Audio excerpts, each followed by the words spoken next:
Assalamualaikum warahmatullahi wabarakatuh. Selamat pagi adik semua. Hari ini kita masuk di perkuliahan mata kuliah akuntansi biaya pertemuan yang ke-15. Materi kita hari ini adalah manajemen persediaan. Baik, kita lanjutkan ya. Berkaitan dengan manajemen persediaan tadi ya. Jadi secara tradisional, industri manufaktur dan perdagangan itu kerap menuntut persediaan baik berupa bahan baku hingga produk jadinya. Nah, alasan-alasan ini sering diungkapkan untuk mendukung praktek tadi. Apa saja itu? Ya, diantaranya yaitu yang pertama demi independensi operasi. Kedua, mungkin demi adanya ketidakpastian tingkat permintaan, terutama yang bersifat musiman. Ketiga, mungkin untuk mengantisipasi kegagalan, gangguan dalam proses produksi.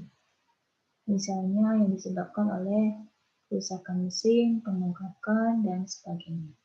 Yang keempat, untuk mengantisipasi kelangkaan suku cadang dan bahan baku. Misalnya yang disebabkan oleh keterlambatan pengiriman. Nah, kelima, memanfaatkan potongan harga atau diskon. Keenam, sebagai tindakan antisipasi kenaikan harga di masa depan. Ketujuh, bisa untuk memuaskan pelanggan. Nah, ini salah satu bentuk alasan yang sering mereka sebutkan kenapa melakukan penentuan persediaan. Ya, kita lanjut. Nah, akan tetapi adanya kegiatan penumpukan barang persediaan tadi tentu saja mengundang risiko. Risiko apa saja yang akan muncul? Itu diantaranya misalnya kehilangan, ya, bisa diakibatkan oleh pencurian, kebakaran, dan sebagainya. Kemudian ada risiko kerusakan barang karena kadaluarsa, misalnya ya bahan-bahan kimia, untuk bahan-bahan kimia. Kemudian risiko biaya kesempatan, karena tumpukan persediaan tadi memerlukan tempat penyimpanan atau gudang. Nah, gudang ini tentu saja memerlukan biaya modal yang banyak. Misalnya apa? Kita butuh sewa, jasa keamanan, dan asuransi. Nah, lalu apa yang dimaksud dengan manajemen persediaan tadi? Nah, manajemen persediaan adalah merencanakan suatu kegiatan, mengorganisasikan, dan mengontrol aktivitas-aktivitas yang difokuskan pada arus persediaan ke dalam melalui dan dari organisasi tadi. Nah, di manajemen persediaan ini tentu ada biaya persediaan. Biaya persediaan dapat dikelompokkan menjadi ada biaya penyimpanan, carrying cost, ada biaya pemesanan, ordering cost, dan ada biaya cadangan pengaman atau persediaan besi, misalnya septic stock. Nah, untuk biaya penyimpanan, carrying cost, ini contohnya ada biaya tempat penyimpanan, storage cost, ada asuransi, ada pajak bumi dan bangunan, dan ada biaya modal, kemudian ada penyusutan dan keausan atau kadaluarsa. Nah, untuk biaya pemesanan atau ordering cost, ini contohnya biaya melakukan pesanan, biaya angkut dan bongkar muat, shipping and handling cost, ada diskon. Biaya cadangan pengaman atau persediaan besi, safety stock ini contohnya ada kerugian karena kehilangan kesempatan menjual, ada kerugian nama atau reputasi baik pada pelanggan, ada gangguan pada proses produksi, ya. Kemudian kebijakan persediaan, ya.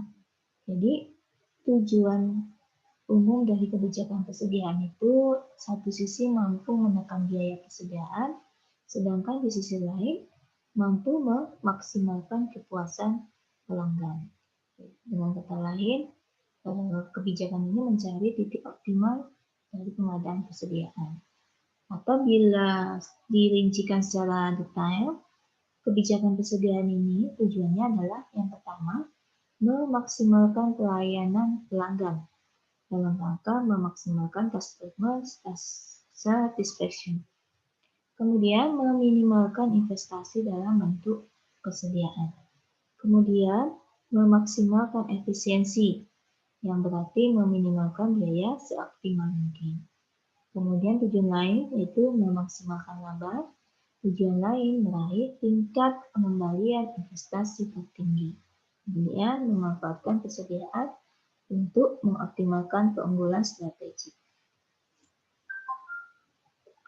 Kebijakan persediaan tadi yang ditetapkan itu harus mampu menjawab dua pertanyaan yang mendasar, yaitu berupa berapa banyak unit yang harus dipesan, dibeli atau diproduksi, dan kapan harus dilakukan pemesanan tersebut. Ya. Jadi fokus utama pengendalian investasi dalam bentuk persediaan itu antara lain misalnya pimpinan harus memutuskan misalnya kebutuhan modal kerja untuk mendanai persediaan. Kemudian menentukan dan mempertahankan tingkat kesediaan yang memadai, perencanaan dan pengendalian yang memadai. Nah, tujuan utama pengendalian persediaan itu memaksimalkan tingkat kepuasan pelanggan. Yang kedua yaitu menaikkan efisiensi produksi atau pembelian dengan meminimalkan biaya pelayanan pelanggan. Nah, salah satu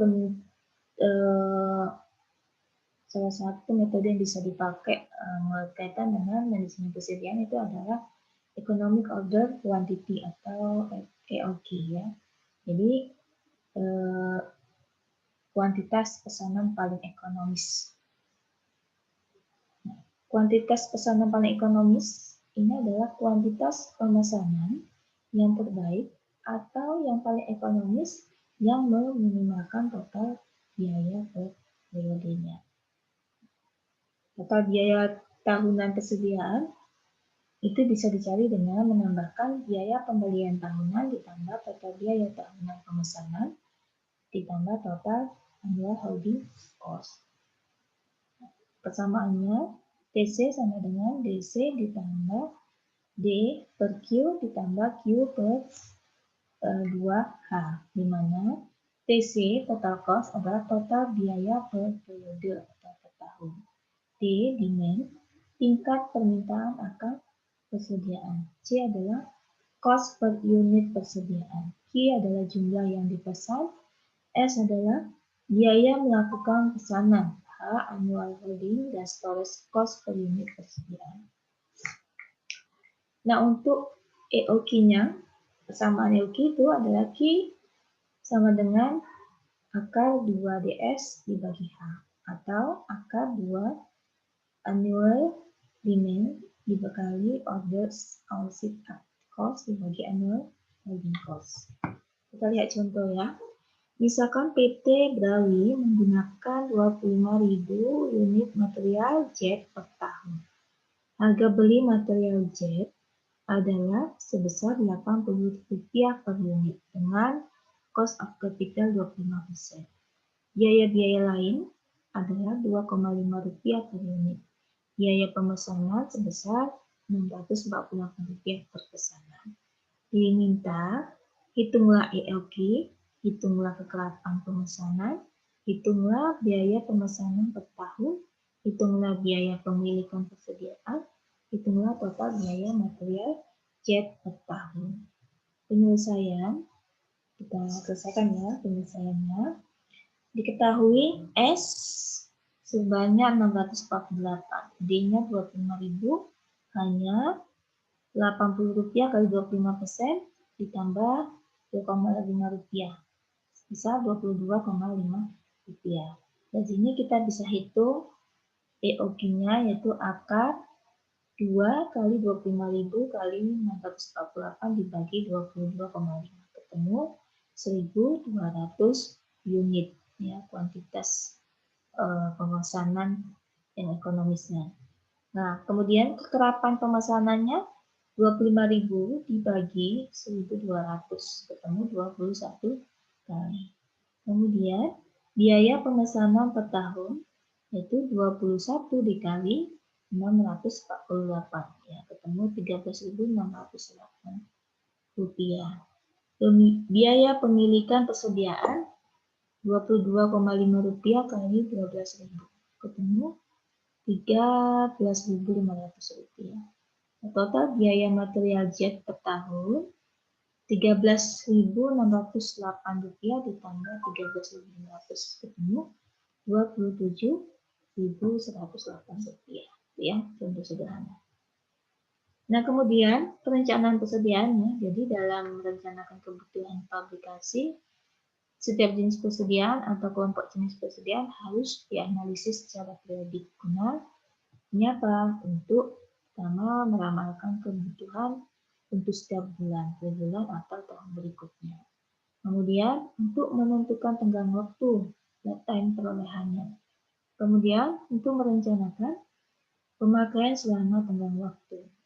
Kemudian untuk menghitung kuantitas persediaan yang ada, untuk memasang unit-unit yang dibutuhkan, dan untuk menentukan cadangan atau kebutuhan persediaan pengaman, safety stock-nya. Ya, sampai di sini penjelasan saya. Jika ada yang kurang paham, boleh ditanyakan melalui WhatsApp. Saya sudahi. Assalamualaikum warahmatullahi wabarakatuh.